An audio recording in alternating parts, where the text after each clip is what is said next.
Good morning, it's Dave at ATI Watch Reviews. Please smash the like button, please hit the subscribe button for more awesome watch content. We'll start with a little wristwatch check, and I've got on my wrist the PD-1796, an absolute 45mm Pepsi bezel behemoth with dome sapphire crystal, big loomed indices, beautiful dial, 200 meter water resist, 200 meter Pagani saying on that one. I've got two new Pagani design chronographs that I've recently had on my channel that I thought I'd do a little comparison for, because they are kind of hot off the shelf, and in many ways they actually do complement each other quite well, even though they are both ultimately chronographs. They are both very different watches, even though in some specs they are very similar. They're both Mecaquartzes. They both obviously have the chronograph functionality. They both have solid stainless steel bracelets, but that's pretty much where the similar. Oh, and they both have 100 meter water resist nominal. But that's pretty much where the similarities end, because in every other way they are very different watches. And I thought, even though the price is similar, I thought I would give you a comparison just to sketch out the differences for anyone who's considering only buying one of them. If you really wanted to buy both of them, and they're not expensive, they're both below 100 GBP, and they do complement each other pretty well, and they come in different colours. I would say I have the correct colour. I would get the Panda for the one on the left, and on the right I would say probably I would get it in the peach or blue if you're more conservative, but the green is an absolute eye catcher. Let's start with the basics. The one on the left is, obviously it's a homage watch, and it is a 40mm ceramic tachymeter, 100 meter water resist, screwed pushers chronograph in the Panda style, fully solid stainless steel bracelet with the rivets. This is the PD-1718. It's a part of the UGS series. And the one on my right is also a homage, but to a completely different watch by another luxury watch brand. And this is the 1705. This is a 42mm bullet style or rouleau style bracelet. Very unusual bracelet that you do not see homaged regularly. Stainless steel bezel that's polished. This is not ceramic or aluminium. This is stainless steel. I believe it is anyway. And with a sunburst dial in green, although you can get about 5 different colours. You can also get it on a rubber band if you really want to, and I think it would look fantastic on a rubber band because the black would contrast the stainless steel. 100 meter water resist, and this is also a part of the UGS range upgrade grand system, I believe Pagani are calling it. It's Pagani's branding. And this has a butterfly clasp instead of a deployant clasp. Now that's the basics out of the way. Let's start with sizing, because the sizing is where there is going to be the most, well, it's a major difference. But it's an interesting one because they both don't feel like 40mm or 42mm watches. They both feel bigger. I think mainly chronographs do feel bigger anyway because of the size, the extension of the pushers do make the watch feel bigger. This is nominally like a 39.5mm, they're calling it, or 40mm, but I believe this is more like a 41.5mm watch. I believe this one. This one is, the 1705 is nominally 42, but I would say this one feels more like a 44 or 43.5, really.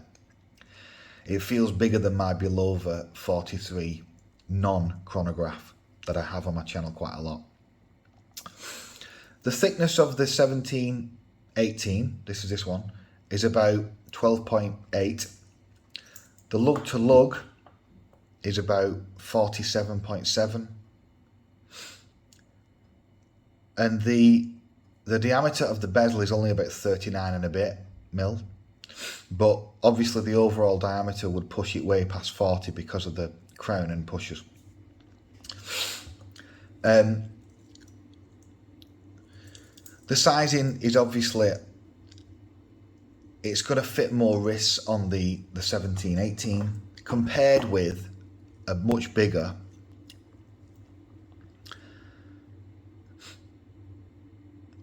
I think I got 13.7. Yeah, 13.7 thickness. It is a dome, but it's a mild dome. 49 and a bit lug to lug, so a bigger lug to lug, and 41.8, I'll call it 42 mil bezel diameter. Overall, it's going to be even bigger because the crown on this one is even bigger. The crown protrudes even more on the 1705. So in terms of the head of the watch, obviously for sizing purposes, the 1705 is going to be more popular for most people and is going to be more comforting for most people, the head of the watch. The bracelets, which I'll talk about later, is a controversial one, and I'm undecided about which I actually prefer. I've never been a fan of faux rivets in general, but that's not the reason why. Ultimately, I'll quickly explain. The articulation of the bracelet on the rouleau is excellent and does make it feel arguably comfier than this big fat 3-link style. But the head of the watch is so much bigger on this one that it's debatable which one you'd call comfier. But anyway, for sizing purposes, I think most people are going to prefer the smaller 1718. I'm a bigger guy, I am tall, and I have big wrists. I probably prefer my watches bigger. So if it was for me, it's horses for courses. It's horses for courses. But most people are going to prefer the 1718 for sizing.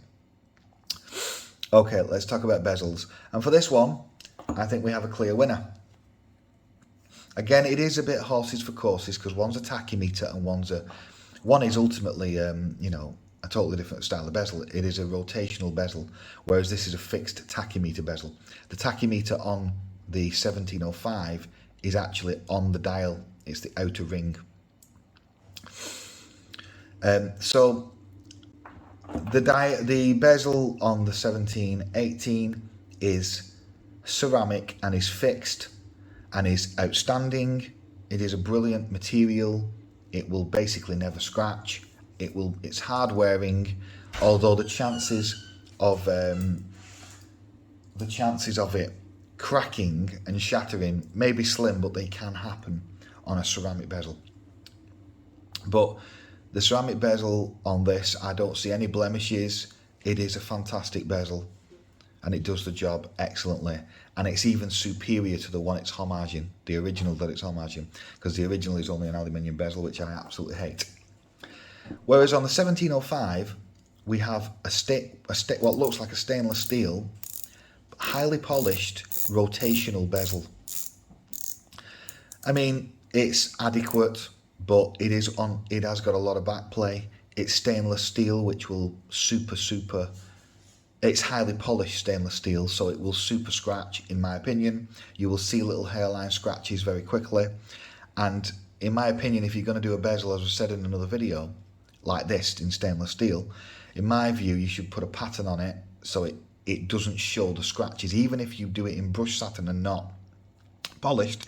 I have a fantastic G-Shock that I've had for 5 years nearly, and it doesn't show any scratches hardly on the bezel because it's patterned. These bezels that are smooth will just scratch to high heaven, which is why I don't like them personally. And it has loads of backplay and it feels cheap. So the winner for the bezel, in my view, even though they are functionally different obviously, is the 1718. Crystals. The 1718 also has a double domed crystal. That is a significant dome, and I've never been a big fan of dome crystals. However, this is probably one of my favourite watches with it because I think they have put some anti-glare coating on it, possibly. For some reason, I don't have a massive issue with glare, with reflections on this one. I probably have worse reflections on this, even though the doming is more milder. So I don't know what's gone on there, but I prefer the crystal. Even though it is more domed, I actually probably prefer it on the 1718. Dials. Both dials, in my view, are very good. They both achieve a completely different look, but they both do the job very well. The 1705 is more busy, but I think it does work. I like the sunburst I like compared to that the matte. The batons are obviously not as legible as circular indices on the 1718, but again, it's horses for courses. It's what do you prefer? You know, there's no right or wrong answer. For legibility and for lume, there is no question the better one is the 1718, sorry, on my left. But the 1705 has a completely different look, and in my view, I possibly prefer it for just as a general comparison. Although I do actually like the snowflake handset of the 1718. I tell you what, I want to give it a draw. I also like the fact it has a running seconds hand on the 1705, which you don't get on the 1718 because it's a different Mecaquartz movement. I believe this is the VK63, whereas this will have the 64.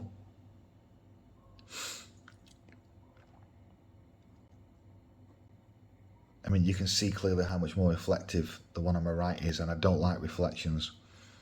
So I don't know why they've not put anti-glare coating on it. But anyway, so dials, I'm going to give a draw. For lume, I'll post a pickup of the lume of both.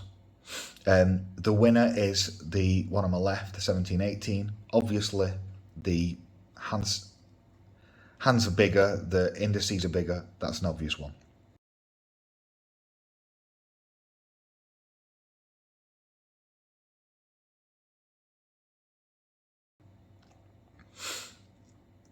The chronograph mechanisms on both. On this one, you have to unscrew it to engage, which is probably better. Activate the chronograph. Stop chronograph. Reset chronograph. Screw back down.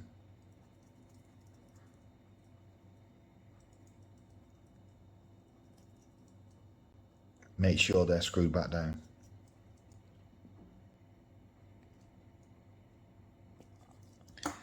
On the 1705, no screws other than obviously the crown. Activation of chronograph. Make sure you press it in completely. Stop chronograph. Reset chronograph. Works perfectly fine. Again, will I be using this in the real world? Nope. If you was going to use it, they are both functional. You've got your tachymeters. You've also got your tachymeter on this watch, but it's on the outside of the dial, like a chapter ring, if you will.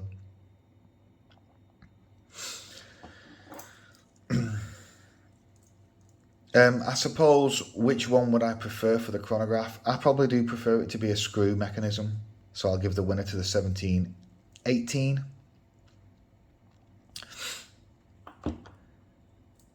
Case backs.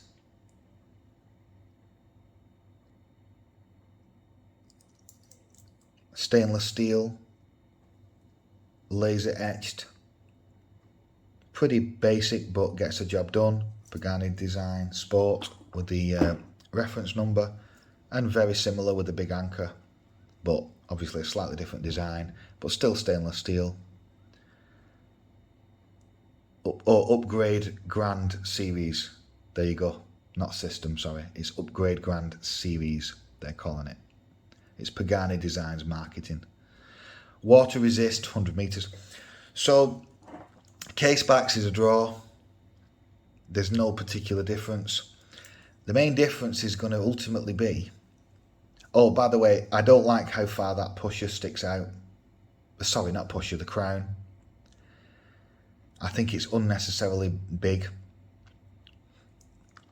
on the 1705, but it does have big crown guards where there's no crown guards on the 1718. But now we're going to get to the meat and potato, which is the bracelet. Bracelets are totally different with a totally different clasp and a totally different connection method for the links. This has a 3-link style, faux rivet, screw down with deployant clasp but no safety, push button deployant, big heavy duty swing arms, press shell for the main body of the clasp. It's okay, it's good, it's okay. The mechanism isn't perfect. The tolerances here could be improved, definitely. They are solid links with fully solid stainless steel end links and big fat spring bars. So it's a heavy duty design. Yes, it's comfortable. It's all brushed. One thing I definitely don't like about this watch is you see these little plates on the outer side. They are actually separate pieces of steel, and the screws, when you take it out, they actually become loose on the ones that have screw links, and getting them back in is a bit of a nightmare, I've found. I don't like the design of having these outer flanks a different piece of metal. I don't know why they've done it. I don't like it personally. And you only get 3 micro adjusts, and you don't get any dive extension. Oh, you do get a dive extension. You do. You get a dive extension, sorry. That's fine. But you only get 3 micro adjusts, which in my view is poor. It should be 4 minimum, 5 ideal. But the bracelet is okay. I don't like the connection method. The screws, I had an issue with 1 or 2 screws getting them out. And I have an issue putting them back in because, as I've said about these plates, contrasting with, but it's a decent bracelet, contrasting with the 1705, which has the beautiful bullet or rouleau, which means rolls, style bracelet, which has way more articulation points, which is lighter, and which has a superior taper, because this will taper from 22 to 18.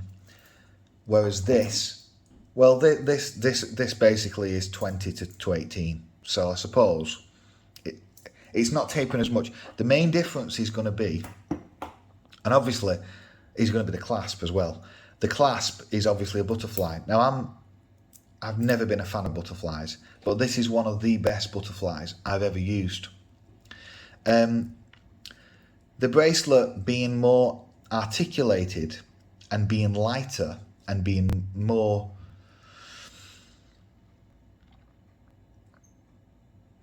you know, it is ultimately, I would argue, a comfier bracelet, probably.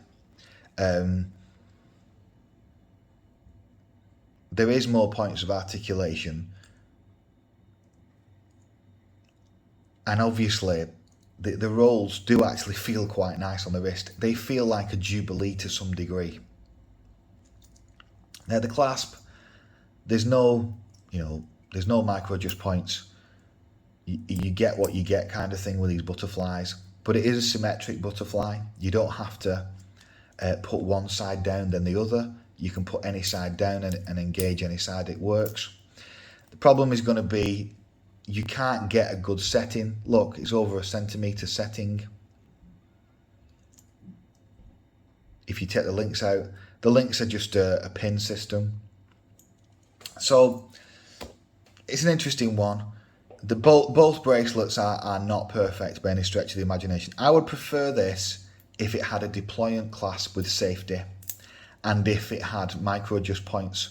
That would be better, because then you could compensate for the lack of adjustment, the lack of fine adjustment that the bracelet is affording you, basically. But it is comfier, in my opinion, than this style. I'm so used to a more significant taper on this to a kind of 16mm instead of 18mm. Although the watch head is more balanced when it isn't significantly tapered. And one criticism you could argue about this watch is that it is slightly top heavy, the 1705. So I'm going to give the bracelets a draw because they both have problems. I think most people though are probably going to prefer this style because it's tried and tested and many people like it, but the connection method is not right completely.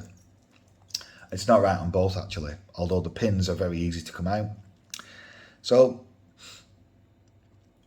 overall, which do I prefer? And I think it's horses for courses. I think generally the one I would prefer is the more classic design of the 1718 on the left.